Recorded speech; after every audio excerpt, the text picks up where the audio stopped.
All right, hello once again, Jeff Scott from Jeff Teaches Programming. And in my last C# lecture, I started going over version 3 of the console application. And the program wasn't working. The reason that it wasn't working is that, well, let me show you.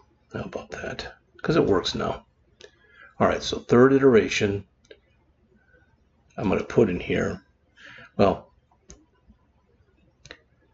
in this third iteration, we will use functions and add error handling. We did.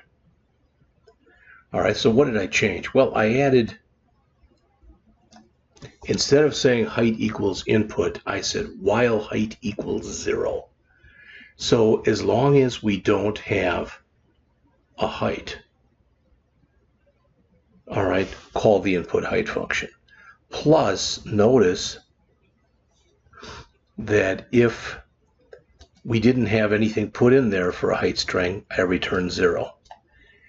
If we put in something non-numeric, I return 0.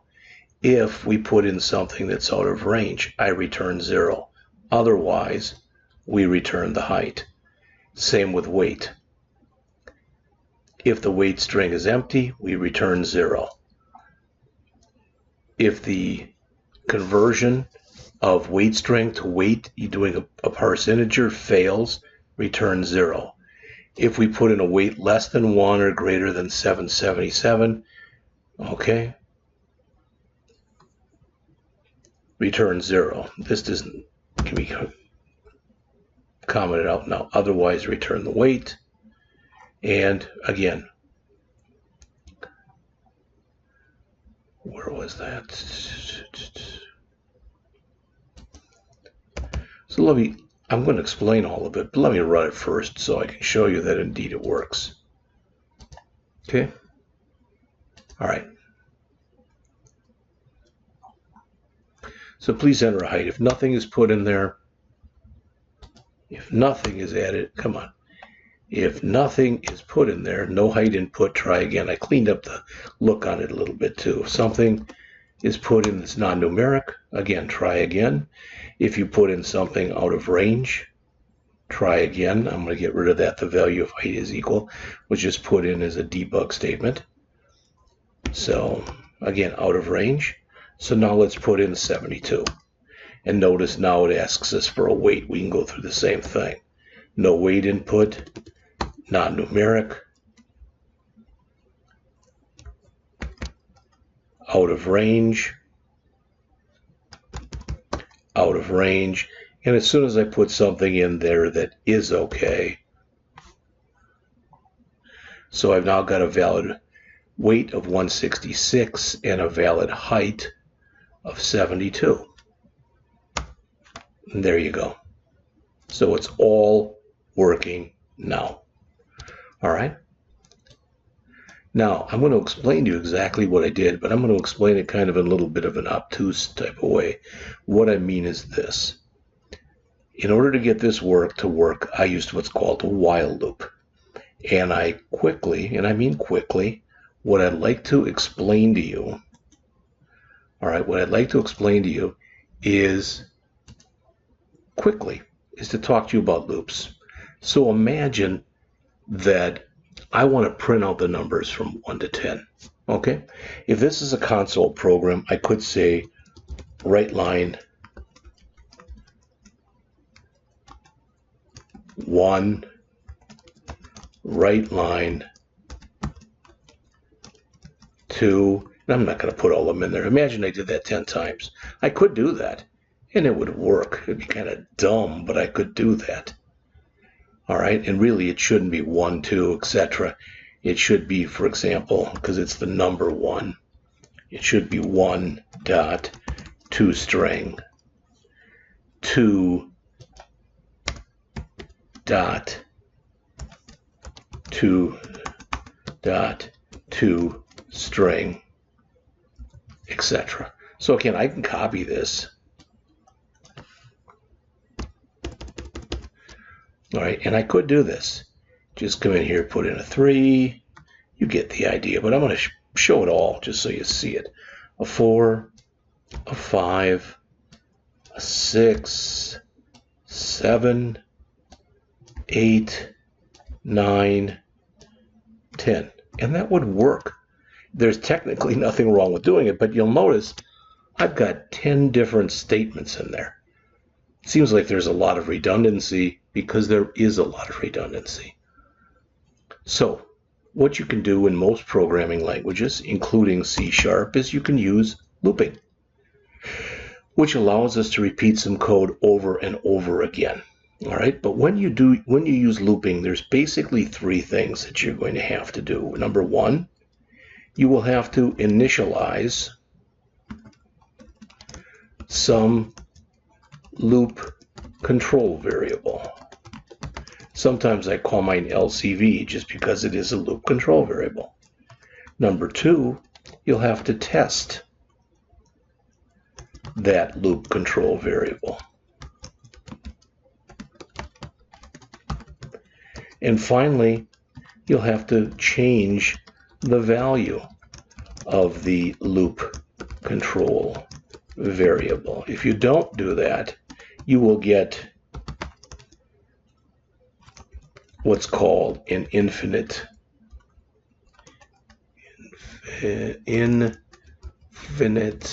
loop. All right, so what the heck does that mean? Let me try to show you. So imagine again I wanted to show these numbers between 1 and 10. I could come in here and say int LCV, loop control variable, equals 1. All right, then I can say while LCV is less than or equal to 10. All right, right line, LCV dot toString, LCV plus plus, and we'll talk about that in just a second. And that's going to do the same thing. Now, did we save a lot? Well, there's 10 lines here, and here there's 1, 2, 3, 4, 5, 6 lines. All right, but imagine, and I'm not going to do this, but imagine that instead of printing out all the numbers between 1 and 10, we wanted all the numbers between 1 and 100. Do you really want 100 of these right line statements, or do you just want to add a 0 on the end of this, which will now count up and print out all the numbers between 1 and 100? So what are we doing here? Well, just as I showed you before, right here we are initializing our loop control variable.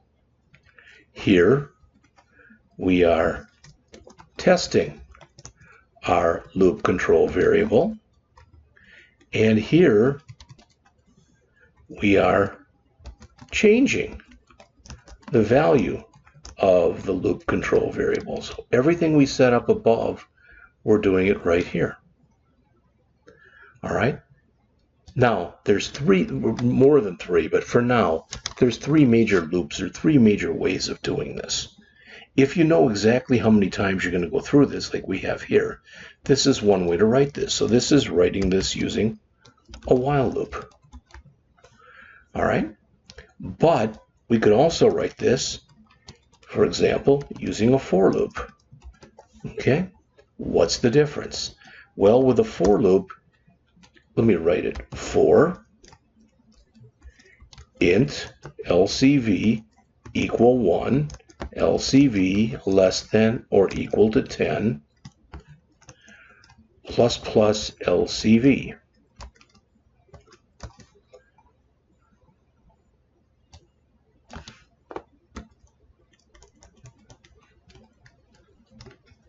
That's it. So what have we done? In this for loop, in here, we are initializing our loop control variable, testing our loop control variable, and changing the value of our loop control variable. The plus plus LCV, just so you know, all right? We'll put the comment here. Plus plus LCV is a shortcut for LCV equals LCV plus 1. You could actually put that, but why? All right, so this second one here, as it says, is a for loop. So I've now discussed two of the looping mechanisms, and you can see them both here. All right. Both of these are known as pretest loops. In other words, you test before you do anything. Oops, and I removed that, which I shouldn't have done. Should have just copied. There. So if for some reason this had been 11, well, 11's not less than or equal to 10, so we would have fallen right out of the loop. It's a pretest, meaning you, after you initialize it, you test it right away before you go in and do anything. Everything between these curly braces here and here is known as the loop body. In the same way, if this had been 11, since 11 is not less than or equal to 10, this wouldn't have printed anything. All right? Now, there's one more loop. There's actually more than that, but that we're going to talk about for now.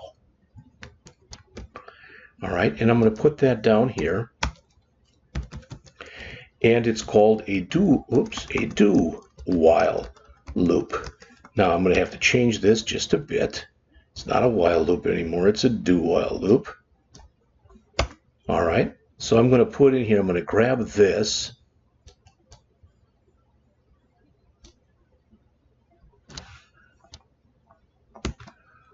And I'm going to replace that with the word do.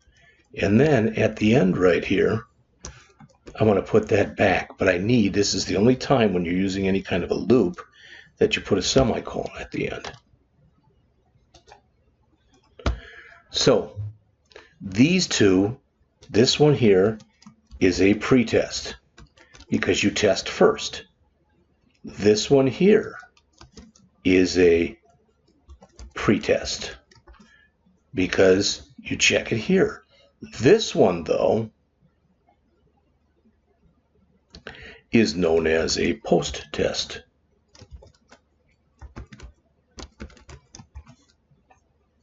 Because you don't check. So even if this had been 11, this would have printed out 11, added 1, and then said, oh, 11 is not less than or equal to 10, so it would have fallen out.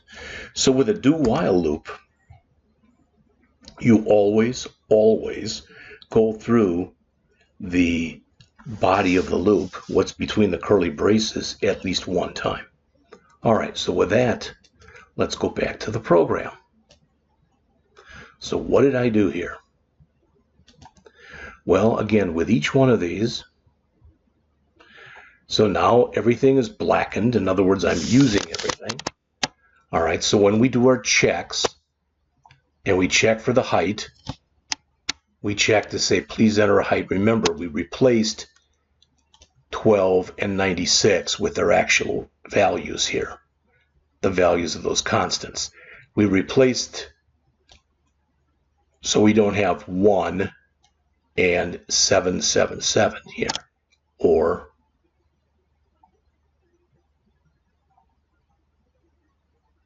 I guess that was the 12 or 96, but it's the same kind of thing here, the 1 and the 777. All right, so that's the first thing. We also broke this up into functions. So what main does is it says as long as you don't have a height, meaning the height is 0, call input height to get the height. All right, so it's going to basically loop in there until we put in a value that's between 12 and 96. Then we do a similar type of thing, and we keep looping in here until we put in a weight that happens to be between 1 and 777. And after that, then we calculate the BMI and the status, and we write everything out. All right. Now, what I'd like to do next, because I've kind of put this iteration here to rest, so what I'd kind of like to do next is to do so notice I've got, this is third iteration BMI console, and I also have up here first iteration BMI GUI. What I want to do is, if you remember, let me save this. All right, let me close this. Let me bring up that first iteration of the BMI GUI, which you may or may not remember. Looks like this. I'm going to come back and I'm going to take what I've written in here, break it into functions, but there's a little bit more that I want to do here. All right, and what I'm going to do here doesn't make sense for a console program, but it does for a GUI program. All right, so let me explain to you what I'm going to do and then explain to you why I'm going to do it. Okay, one thing we haven't talked about yet is this is the program file. We haven't talked about this at all. Notice what there is a main in here, even though it's a GUI, and it says application.run. And that's the form that is being told to run. I'm going to add another form in the next iteration. All right. Why am I doing that? Why am I adding another form? It's not so much that I have to where we are right now, but eventually I'm going to want to have multiple forms. And when we get to the payroll program that will start shortly, all right, what I'm going to want to do then is I'm going to want to have one form that's going to handle hourly payroll, one form that's going to handle piece worker payroll, one form that's going to handle commission worker payroll, and one form that's going to enter, or it's going to allow us to work with salary worker payroll. All right, so again, I'm going to have an opening screen, so to speak, an opening form that's going to allow me to go to any one of these. Okay? All right, so I'm just going to do a file. I haven't changed anything, but I'm going to do a save all here. I'm going to close this. And as I've done before, because you've seen it before, all right, I'm going to close this as well. Now, everything is closed right now. All right, and I'm going to come back to here, and I'm going to come back to here, and I'm going to find that first iteration of BMI GUI, copy it to the clipboard, and paste. And again, like I mentioned before, this probably isn't the best way of doing this. All right, some of my contemporaries might look at what I'm doing and say, you know, what you're doing here is wrong. You shouldn't be doing it like this. And I'm not going to argue with them one way or the other. So there's my second iteration. Remember, I want to go in here now and change this. Well, it was called second iteration. Oh, crud. Did I change the wrong one? Yes. No, it's second iteration BMI GUI. Right there. There it is. Notice it still says first iteration. So I'm going to change that to second iteration. All right. And I'm going to, well, I don't even have to save anything. But what I will do is quickly come in. Since I've got this up, I'm going to add that to my projects. All right. So let's come in here and we will add an existing project. And it will be second iteration BMI GUI. And there it is. So it looks right now just like the other one. Let's change the color. All right, and this says iteration 01. So we're going to do two things, and then I'm going to put this particular video to rest. So I'm going to change to this. There's a color change.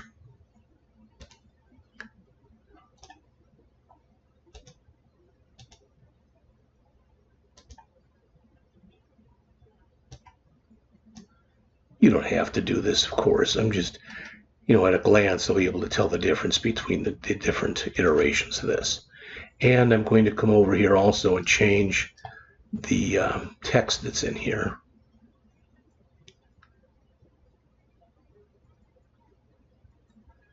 All right, because it says iteration 01, and I'm going to change it to iteration 02. I've never tried doing this before, but I guess there's nothing stopping me from also coming in here and trying to change this. Like I said, I've never done this. I haven't thought about it, but it might make it easier for you to see.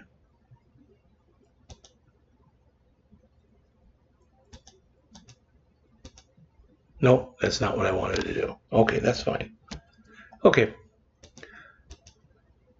All right. So everything is set up for the next one. This works right now, but I want to come back in and make the changes that I just told you. So I'll be back shortly to do that.